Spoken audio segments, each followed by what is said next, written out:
a 4.790 metros de profundidad, donde la presión es 480 veces superior a la de la superficie, y la oscuridad eterna no ha sido profanada en millones de años, yace un sarcófago de acero.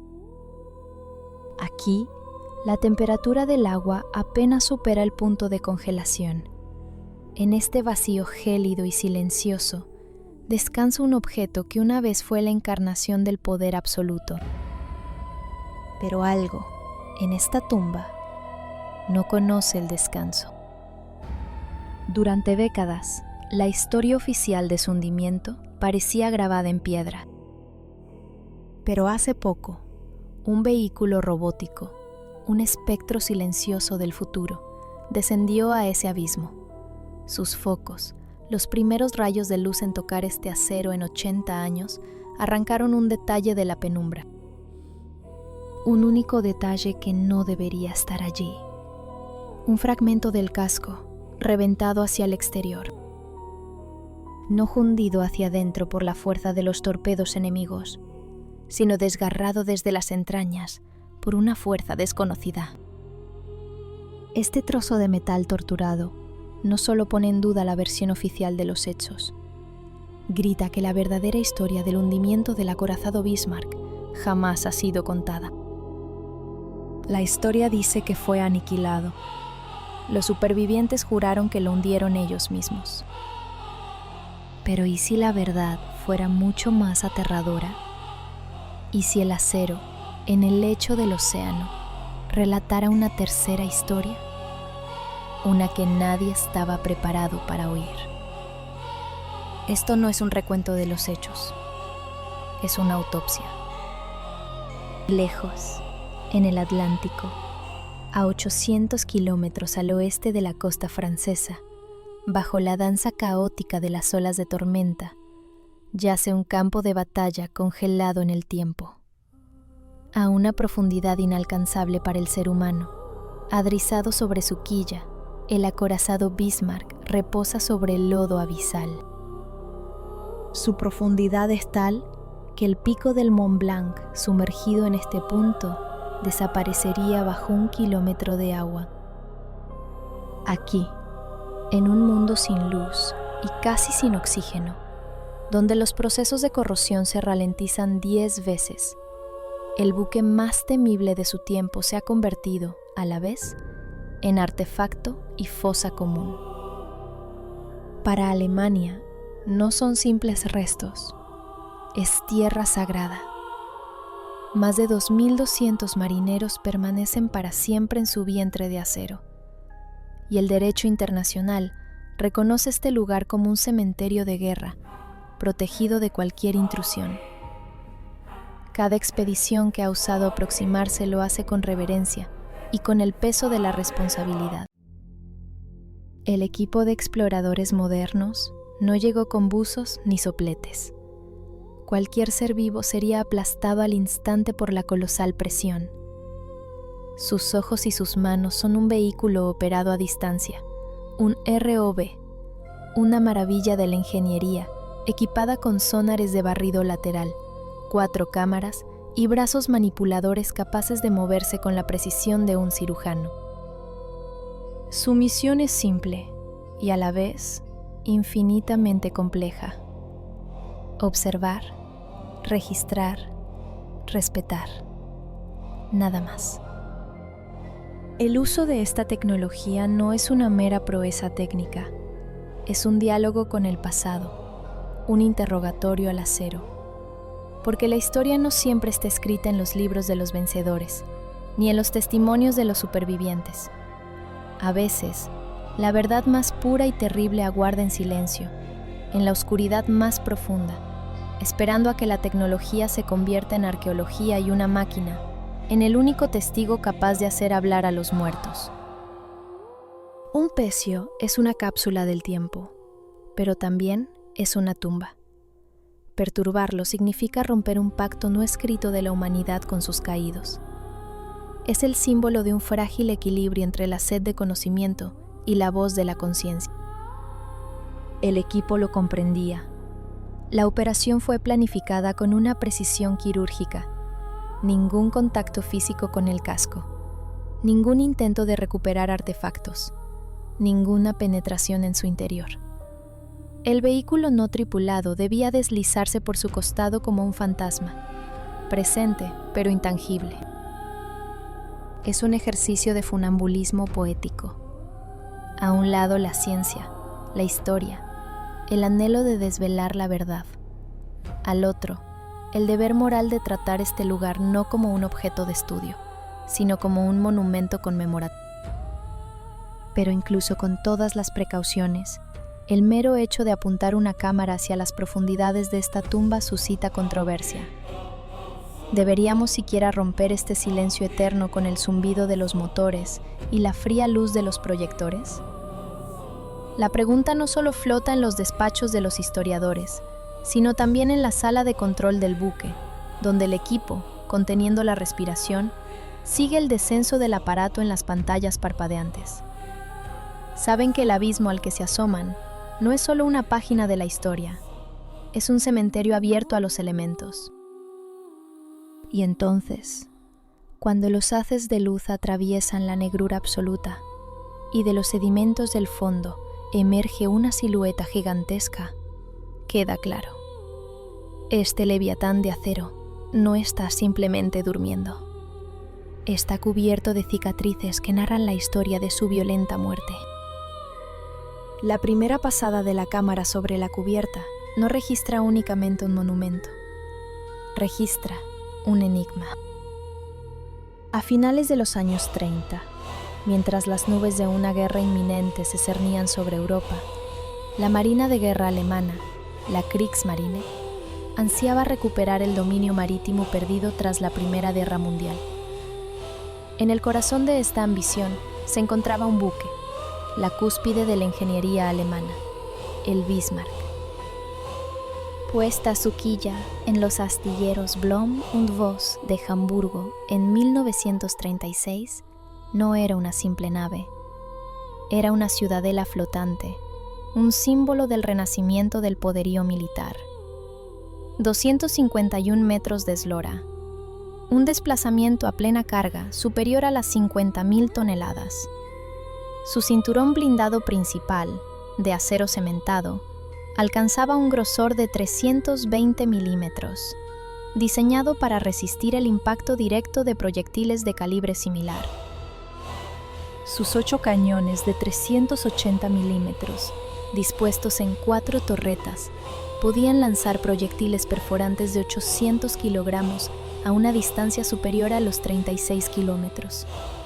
Turbinas de vapor de alta presión, con una potencia de 150.000 caballos, permitían a este gigante alcanzar velocidades de más de 30 nudos, convirtiéndolo en una amenaza mortal para los convoyes atlánticos de los aliados. Para el régimen nazi, el Bismarck no era solo un arma, era una herramienta de propaganda, la encarnación en acero de una voluntad de dominio. En mayo de 1941, el Bismarck, junto al crucero pesado Prinz Eugen, se hizo a la mar en su primera y última travesía, la Operación Rheinübung. El objetivo, irrumpir en el Atlántico y paralizar las arterias vitales del transporte marítimo británico. En las gélidas aguas del estrecho de Dinamarca, les aguardaban 2 titanes de la Royal Navy, el crucero de batalla Hood, orgullo de Gran Bretaña, y el novísimo acorazado Prince of Wales. En la mañana del 24 de mayo, se desató un combate que se convertiría en uno de los duelos navales más dramáticos de la historia. Tras varias salvas, la quinta andanada del Bismarck encontró su blanco. Un único proyectil de 380 milímetros perforó la cubierta del Hood y detonó en sus pañoles de munición. La explosión fue apocalíptica, partiendo en 2 al buque insignia británico. De los 1.418 miembros de su tripulación, solo sobrevivieron 3. El Hood se hundió en apenas 3 minutos. Para Gran Bretaña, no fue solo un golpe, fue una humillación nacional.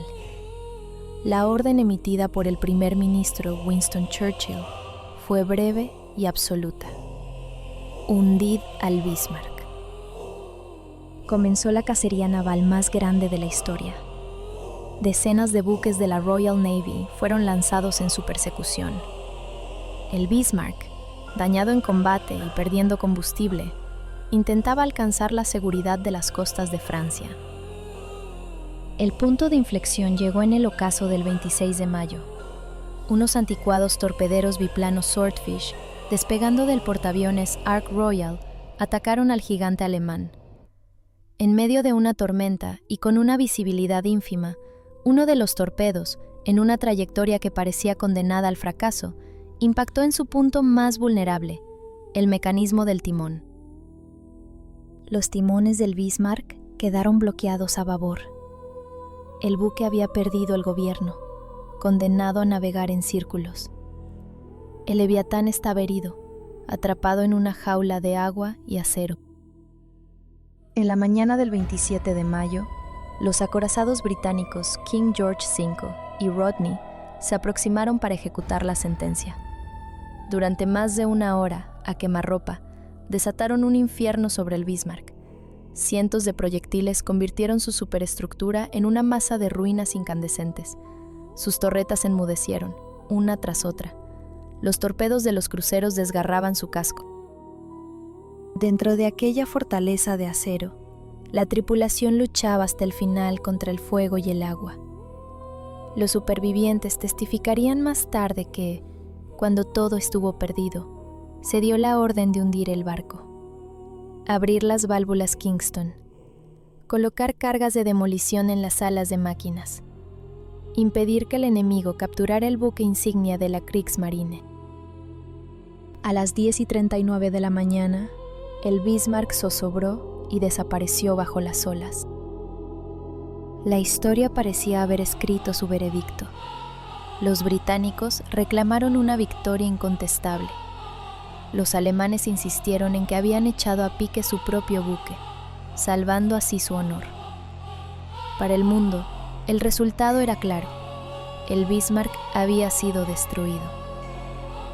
Pero décadas más tarde, cuando las cámaras silenciosas se asomaron por primera vez a su tumba abisal, las cicatrices en su acero susurraron una historia diferente, una historia plagada de dudas y contradicciones. Cuando el equipo del oceanógrafo Robert Ballard, el hombre que encontró el Titanic, descubrió los restos del Bismarck en junio de 1989, el mundo contuvo el aliento. Si el final estaba escrito, ¿por qué los restos se niegan a aceptarlo? El océano guarda secretos, y a veces, el silencio del abismo habla con más elocuencia que los libros de historia. Lo que las cámaras mostraron, a casi 5 kilómetros de profundidad, era, a la vez, majestuoso e inquietante. En contra de toda expectativa, el Bismarck no yacía como un amasijo informe de metal. Descansaba sobre su quilla, perfectamente adrizado, hundido profundamente en el limo del lecho marino. Su casco, a excepción de la superestructura, se encontraba asombrosamente intacto. Su proa, despojada de la simbología nazi arrancada durante el descenso, aún hendía la oscuridad eterna, como el muro de una catedral gótica. Ballard confirmó que la sección de popa estaba completamente desgajada, probablemente resultado de las colosales tensiones hidrodinámicas al impactar contra el fondo. Las torretas de la artillería principal, cada una con un peso superior a las 2.000 toneladas, se habían desprendido de sus barbetas durante la zozobra y ahora yacían en el fondo, invertidas, como ídolos caídos. El estado de los restos planteó de inmediato una pregunta fundamental. Si la flota británica había borrado literalmente al acorazado de la faz del mar, ¿por qué su ciudadela acorazada, el corazón del buque, permanecía prácticamente indemne?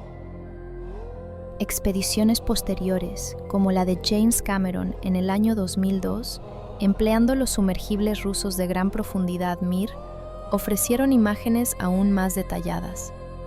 El video de alta definición permitió a los expertos examinar, casi bajo un microscopio, cada cicatriz del casco.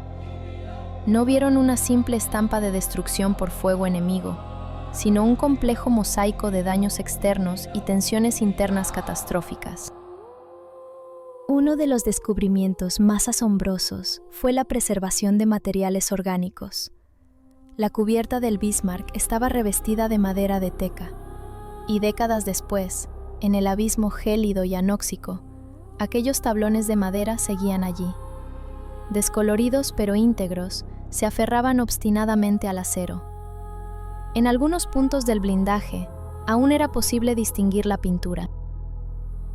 A diferencia de los pecios hundidos en aguas someras, rápidamente devorados por la corrosión, el Bismarck se encontró en un conservante criogénico natural. El frío y la oscuridad ralentizaron la descomposición, convirtiéndolo en un fantasma congelado en el instante de su muerte. Pero los grandes secretos no residían sobre la cubierta, sino a su alrededor. El vasto campo de escombros, diseminado a lo largo de varios kilómetros cuadrados, narraba los últimos minutos del buque. Mástiles quebrados, telémetros con las ópticas destrozadas, baterías antiaéreas arrancadas de cuajo. Cada artefacto era un fragmento en la crónica de una agonía. Estudiando su disposición, los expertos pudieron reconstruir la secuencia de la catástrofe. El momento en que las torretas se desploman por su propio peso. El instante en que la popa se desgarra. El colapso de las cubiertas superiores. El lecho marino se había convertido en la escena de un crimen, congelada a cámara lenta. Cada plancha de acero deformada, cada fragmento, es una prueba. Y estas pruebas apuntaban en direcciones contradictorias. ¿Fue el Bismarck hundido por el enemigo? ¿O fue echado a pique por su propia tripulación? ¿Se desintegró por el impacto de los torpedos? ¿O cedió ante tensiones que ningún acero es capaz de soportar? Durante décadas, el susurro de estas pruebas ha negado el descanso. Ahora, con la llegada de la tecnología de escaneo fotográfico de precisión milimétrica, ese susurro está a punto de convertirse en una voz atronadora. Los nuevos drones no solo pueden cartografiar los restos del naufragio, pueden leer su historia, convirtiendo el misterio en un relato de sus últimos momentos. El destino del Bismarck siempre ha sido el campo de batalla de dos versiones irreconciliables. Por un lado, la postura oficial de la Marina Real. La victoria se logró mediante una potencia de fuego abrumadora. Los proyectiles y torpedos británicos redujeron el acorazado a un casco indefenso, condenado a hundirse. Por otro, el testimonio de los marineros alemanes supervivientes, quienes juraron haber recibido la orden de echar a pique el buque para impedir su captura por el enemigo. Ambas historias son lógicas, ambas se defienden con vehemencia, y ambas probablemente son ciertas. Pero la pregunta crucial es en qué proporción. ¿Cuál fue el factor decisivo? Es aquí donde los restos del naufragio se erigen como el testigo imparcial definitivo. Expediciones anteriores ya habían revelado indicios de daños tanto externos como internos, pero la calidad de las imágenes dejaba un amplio margen para la interpretación. Hoy, el escaneo milimétrico permite contemplar las heridas del buque con un detalle sin precedentes. Las cámaras de los drones se deslizan a lo largo del casco, registrando cada brecha en el blindaje. Algunas son desgarros irregulares, con los bordes doblados hacia el interior.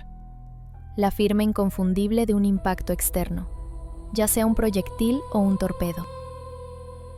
Pero otras fracturas revelan una historia distinta.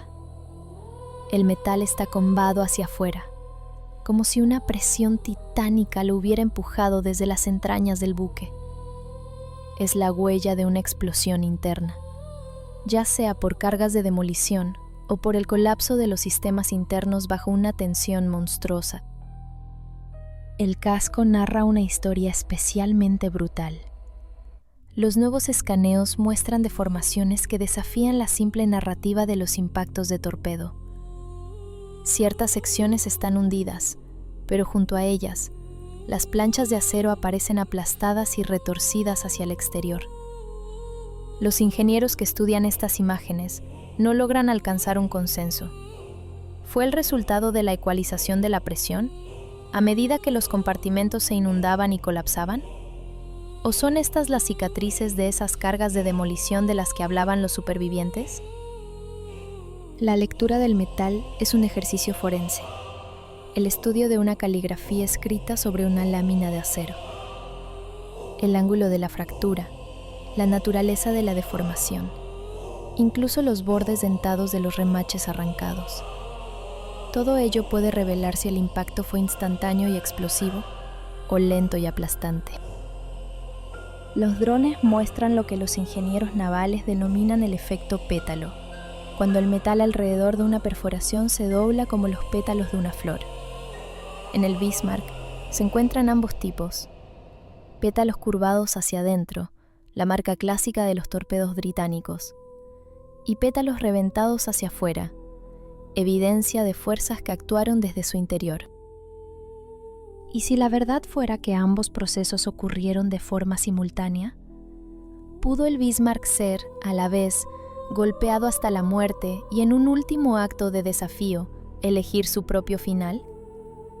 En las profundidades, donde la presión aniquila el sonido, la verdad y el mito se funden en el silencio eterno del océano.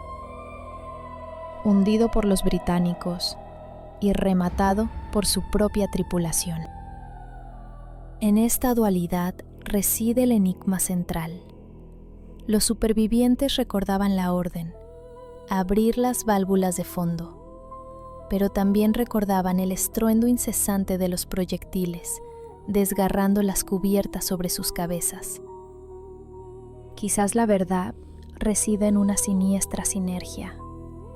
La Marina Real infligió las heridas mortales, y la tripulación alemana simplemente aceleró lo inevitable, para que la agonía terminara bajo sus propios términos. Pero los restos del naufragio se niegan a ofrecer una respuesta definitiva. Cada nuevo escaneo no hace más que ahondar en el misterio. La sección central del casco lleva las cicatrices del castigo externo. La popa susurra algo más deliberado. Los historiadores lo llaman una paradoja, los ingenieros, datos contradictorios. Y para los operadores de drones que escudriñan los monitores, es como si el buque mantuviera una disputa silenciosa consigo mismo, una confesión de acero en dos voces, y ninguna dispuesta a callar. Y entre todas estas contradicciones, hay una zona, una sección de daños donde las huellas de las fuerzas externas e internas se entrecruzan. Aquí, precisamente, los restos parecen haber concentrado sus secretos más profundos, como si desafiaran a cualquiera que se atreva a formular una conclusión final. A medida que el dron realizaba sus lentas y metódicas pasadas a lo largo del casco, tejiendo miles de imágenes en un único modelo tridimensional, un panorama general comenzó a tomar forma, y era aterrador. Las perforaciones y brechas aisladas dejaron de ser cicatrices aleatorias. Comenzaron a conformar una pauta, un patrón. Los expertos observaron que las líneas de daño crítico se alineaban con elementos estructurales específicos del buque, las cuadernas. No parecía el resultado de un bombardeo caótico, sino una reacción en cadena secuencial, donde una destrucción provocaba la siguiente, como una fila de fichas de dominó al caer. Los ingenieros lo llaman inundación progresiva. Cuando el agua, tras romper las defensas en un compartimento, comienza a extenderse por la nave, comprometiendo su flotabilidad y estabilidad hasta el punto de no retorno. Los datos del Bismarck lo mostraron con claridad. Su fin no fue instantáneo. Fue un colapso en cascada. La popa narra el capítulo más oscuro de esta historia. que estaba desprendida se sabía desde hacía mucho tiempo. Pero la nueva cartografía tridimensional reveló detalles que no encajaban en ninguna de las versiones. El armazón estructural en esa zona mostraba una concentración de tensiones que superaba con creces la que podría haber causado incluso una serie de impactos de torpedo. Parece que a medida que los compartimentos de popa se inundaban, la propia popa, bajo el peso colosal del agua y la presión hidrodinámica, comenzó a doblarse y a retorcerse hasta que finalmente se desgajó. Los torpedos, quizás, solo iniciaron el proceso, pero la ruptura final fue causada por fuerzas que los ingenieros de diseño llaman cargas límite. Fuerzas que nacen en los últimos y caóticos instantes de la vida de un coloso. Un testimonio mudo de que en la guerra, la destrucción no es un solo acto, sino una sinfonía de violencia donde el acero y el mar dictan el acorde final. Es la agonía final de un leviatán de acero. Un momento en el que la batalla ya no se libra contra el enemigo, sino contra su propio peso, contra las implacables leyes de la física. Un descubrimiento que ha perturbado incluso a los expertos más veteranos. Durante décadas, el hundimiento del Bismarck se narró como un duelo de voluntades, la tenacidad británica contra la resistencia alemana. Pero los restos del naufragio susurran una verdad más compleja, un fallo sistémico en cascada. Un escenario donde el daño de combate inicia una reacción en cadena de inundaciones que, a su vez, desgarra la nave desde dentro. La historia de repente ya no es tan simple como a ambas naciones les gustaría creer. Quizás el Bismarck no fue hundido solo por sus enemigos, ni únicamente por su propia tripulación, sino por una combinación letal. El implacable asalto externo, amplificado por las vulnerabilidades estructurales inherentes al propio buque. Lo que estremece a los ingenieros no es lo que esto revela sobre un único barco. Pone en tela de juicio toda la filosofía de diseño de los acorazados de la época. Si el Bismarck, con su reputación de insumergible, pudo ser víctima de tales tensiones en cascada, significa que las lecciones extraídas de su pérdida podrían estar incompletas. El pilar de la supervivencia de un buque, la compartimentación estanca para localizar los daños, se demostró ineficaz. Los restos del Bismarck gritan que, bajo ciertas condiciones, esa defensa falla y el colapso se vuelve no lineal, sino exponencial. Es el escenario de pesadilla que ningún comandante podría haber reconocido a tiempo y que ningún equipo de control de daños podría haber detenido. Los nuevos datos no solo ofrecen respuestas, generan preguntas aún más inquietantes.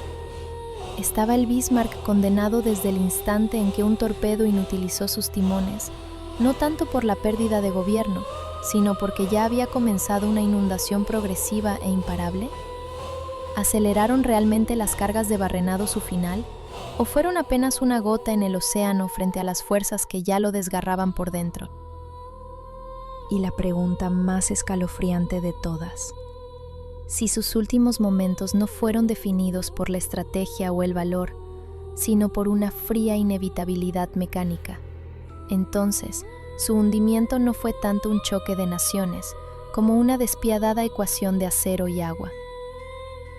Para los expertos que estudian estas imágenes, el frío no emana solo del abismo oceánico, sino de la conciencia de que sus libros de texto podrían no contar toda la verdad. Más allá de la fría precisión de los mapas de sonar y los análisis forenses, los restos del Bismarck no son un mero objeto de estudio. Son el último lugar de descanso para más de 2.000 hombres. Los pocos que sobrevivieron, apenas 115 de una tripulación de más de 2.200, vivieron el resto de sus vidas con la sombra de aquel día. Cuando algunos de ellos regresaron décadas más tarde al lugar del naufragio, a bordo de buques de investigación, contemplaron las imágenes de su barco destrozado no con curiosidad científica, sino con un dolor palpable. Se dice que un veterano guardó silencio durante horas, mientras la cámara se deslizaba por el lugar exacto de la cubierta donde él había estado. Para ellos, la dignidad de los caídos siempre ha sido más importante que los datos. Es un sentimiento de lo sagrado, consagrado también en la ley. Alemania conserva la propiedad del pecio y lo ha declarado tumba de guerra.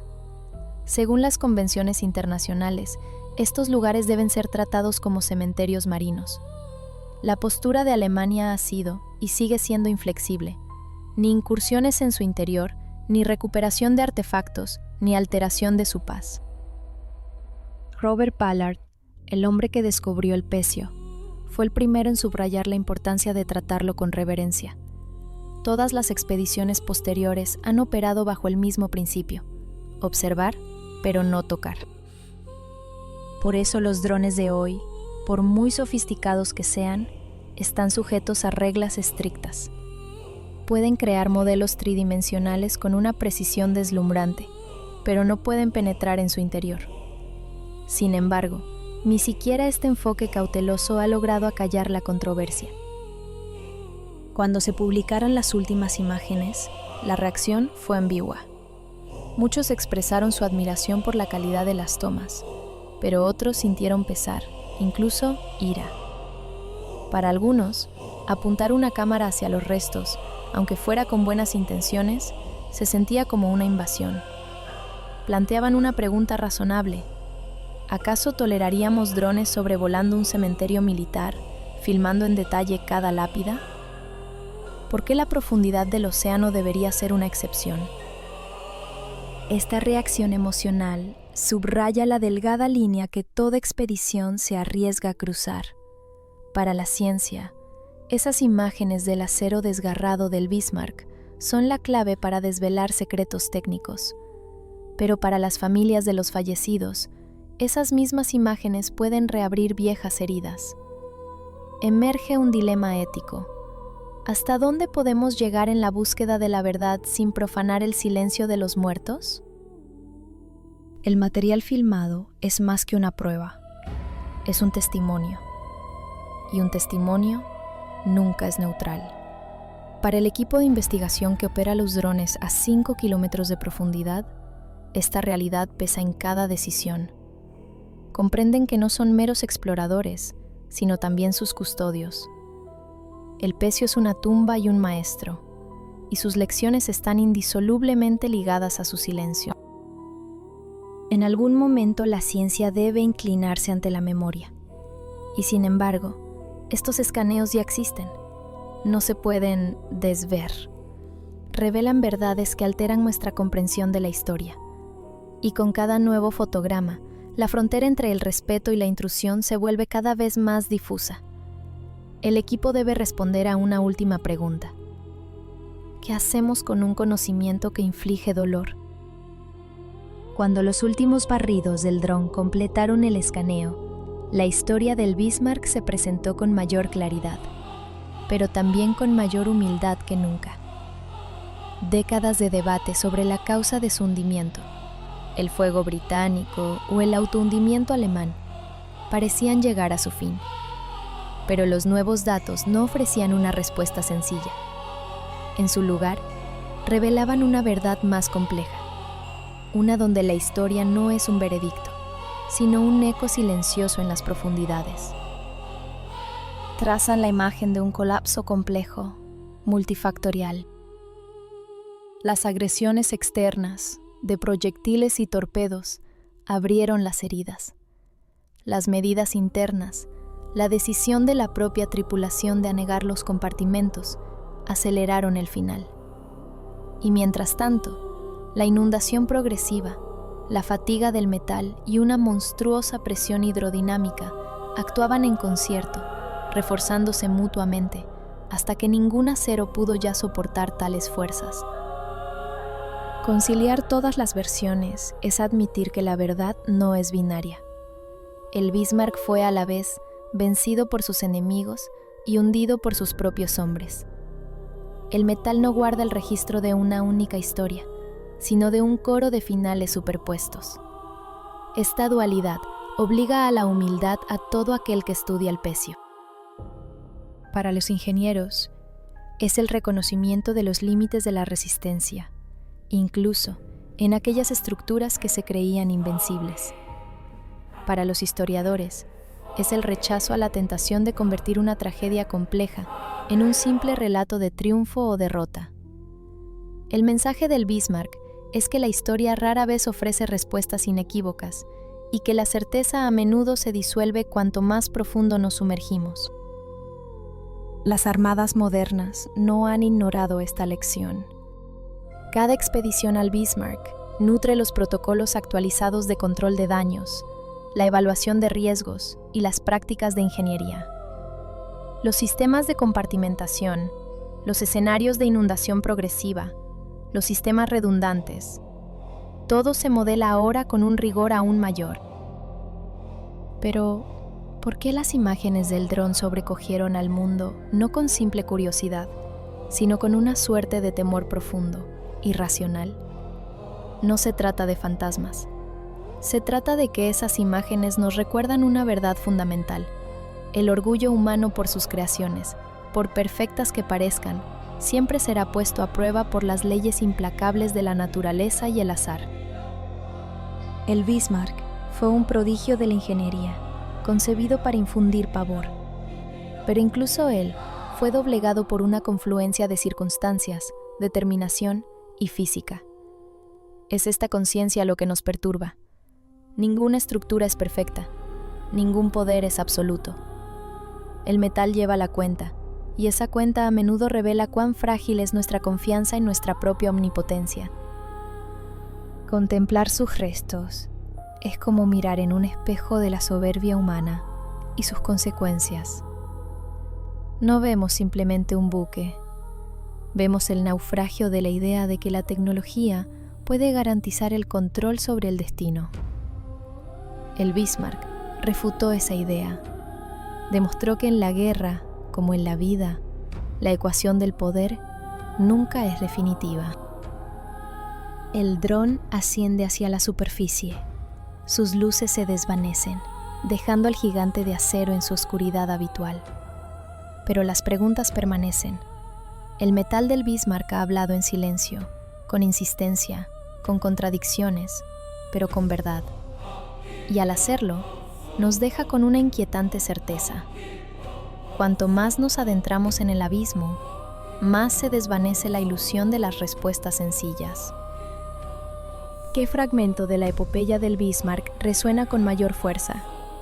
¿Es el orgullo de su creación, la atroz brevedad de su cacería, o el silencio atronador de su tumba abisal? Hay verdades que yacen selladas, no solo bajo la presión de miles de metros de agua, sino también bajo el peso de la tinta en archivos clasificados durante décadas. Cada pieza rescatada del olvido, cada documento que ve la luz, no es un final, sino un nuevo comienzo en nuestra comprensión del pasado. Porque la historia, como el océano, rara vez entrega todos sus secretos de una vez.